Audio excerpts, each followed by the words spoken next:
ఫేస్బుక్లో కానీ ఇన్స్టాగ్రామ్లో కానీ వేరియస్ సోషల్ మీడియాస్లో తప్పకుండా మీరు పోస్ట్ చేయాలని చెప్పి నేను ఈ సందర్భంగా పిలుపునిస్తా ఉన్నా.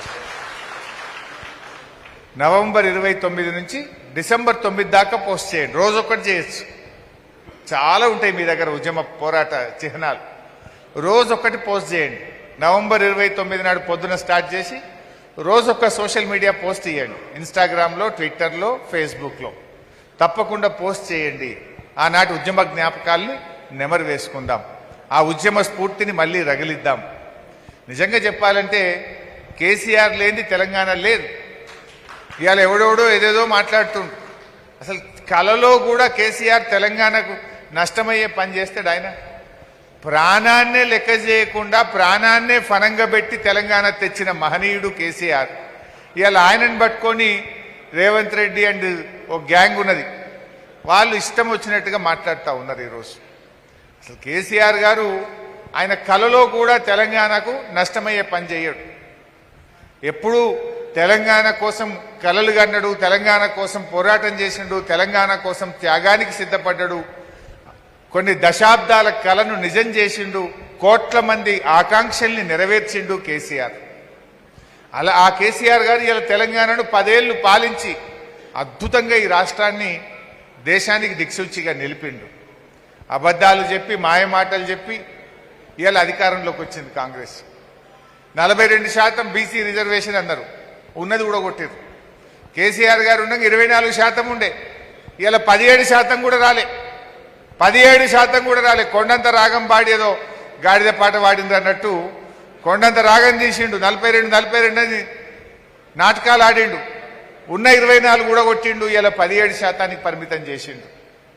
బతుకమ్మ చీరలు ఎగబెట్టిండు, ఒక్క చీర ఇచ్చిండు. ఆ చీర కూడా ఎట్లున్నది? ఇప్పుడు కేసీఆర్ గారేమో పండుగకు చీర ఇస్తే ఈయన కోట్లకు చీరలు ఇస్తా అంటుండు. ఇప్పుడు సిద్దిపేట టౌన్లో ఓట్లు లేవు, గజ్వేల్ టౌన్లో ఓట్లు లేవు, దుబ్బాక హుస్నాబాద్ టౌన్లో ఓట్లు లేవు. ఆడ చీరలు రాలే. సర్పంచ్ ఎలక్షన్లు ఊర్లలో ఉన్నాయని గాయాడ మాత్రమే ఇచ్చిండు. అది కూడా ఆడ ఎవరికి ఇచ్చిండు? కేవలం మహిళా సంఘాలకే ఇచ్చిండు. కేసీఆర్ గారు ఉండగా 1,30,00,000 చీరలు ఇస్తుండే పండుగకు. ఈయన ఎంత ఇచ్చిండు అంటే 50 లక్షలు ఇచ్చిండు. అంతే, సగం కూడా ఇయ్యలే. అంటే ఇదంతా ఓట్ల రాజకీయం, ప్రేమగల్ల రాజకీయం కాదు. ప్రజల మీద ప్రేమ లేదు. ఎంతసేపు ఓట్ల రాజకీయమే తప్ప రాష్ట్రం మీద ప్రేమ లేదు, ప్రజల మీద ప్రేమ లేని ప్రభుత్వం ఈ ప్రభుత్వం. అంటే పోరాటాలు త్యాగాల నుంచి వచ్చిన కేసీఆర్కు ఈ అడ్డదారిలో వచ్చిన వాళ్ళకు కంపారిజన్ ఉండదు. వీళ్ళకు ఎంతసేపు వీళ్ళకి షార్ట్ కట్. 100 అబద్ధాలు ఆడన్నా పెళ్లి చేయాలని వెనకటికోవడం అంటే 100 అబద్ధాలు ఆడన్నా ఆడి కుర్చీలో కూర్చోవాలని రేవంత్ రెడ్డి అంటుండు. అది ఇలా మనకు వాళ్ళకున్న తేడా. ప్రాణం పోయినా పర్వాలేదు, తెలంగాణ రావాలి, కేసీఆర్ చచ్చుడో తెలంగాణ వచ్చుడో అన్న నాయకుడు కేసీఆర్. ఆ కేసీఆర్ ఇలా తెలంగాణకు అన్యాయం చేసిండు అని కాంగ్రెస్ వాళ్ళు మాట్లాడితే ప్రజలు నవ్వుకుంటారు. కేసీఆర్ గారు లేకపోతే అసలు ఈ కాళేశ్వరం నీళ్లు మన సిద్దిపేటకు వచ్చునా? ఇవాళ బంగారములు 2 పంటలు మండుతున్నాయంటే మనకు తెలియదా? గా కాళేశ్వరం కాలువలు దవ్వుతలేరు. మా ప్రభాకర్ అన్న ఊకే బాధపడుతుంటాడు నాతోని. కండ్ల ముంగట నీళ్లు కనబడతాయి, బుడ్డంత కాలువ తీద్దామంటే 2 ఏళ్లలో ₹1 ఇస్తలేడు రేవంత్ రెడ్డి, ఒక్క కాలువ దవ్వుతలేడని బాధపడతా ఉంటాడు. అప్పుడప్పుడు సొంతం డబ్బులు పెట్టి మిషన్ పెట్టి ఆయనే కాలువ దవ్విస్తుండు లాస్ట్.